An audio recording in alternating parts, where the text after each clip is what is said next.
Macron, merci. C'est grâce à vous que les musulmans se sont tous unis aujourd'hui. C'est grâce à vous que le monde entier est en train de s'informer sur notre noble prophète Mohammed sallallahu alayhi wa sallam.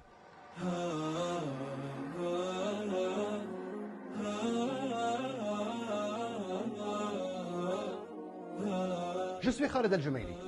J'ai vécu en France pendant de longues années. J'ai étudié dans ses facultés. J'ai appris sa langue. J'ai connu des amis français extraordinaires. Ce n'est pas cette France que j'ai connue ou où j'ai vécu. Aujourd'hui, la France a changé ses valeurs de la liberté, égalité et fraternité sur lesquelles elle s'est fondée.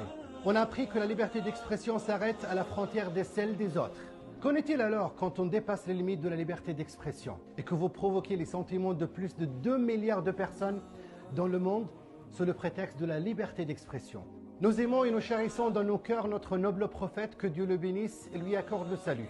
Et rien ne le touchera, même une caricature ridicule qui ne fait que refléter la haine de celui qui l'a dessiné. Savez-vous pourquoi nous aimons notre noble prophète Mohammed sallallahu alayhi wa sallam? Parce qu'il était un messager d'une grande morale, comme Allah l'a décrit dans le Coran. Tu es moralement très noble.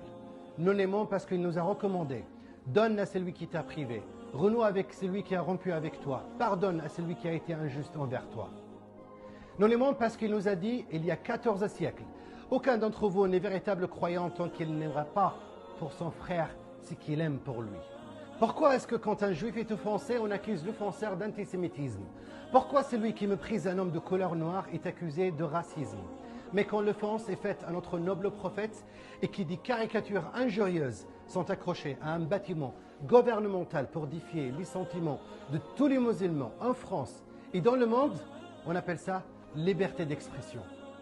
Ni les critiques ni les injures portent atteinte à notre prophète, mais nous refusons que l'emporte à l'icône de notre religion. C'est pourquoi nous allons boycotter votre marchandise.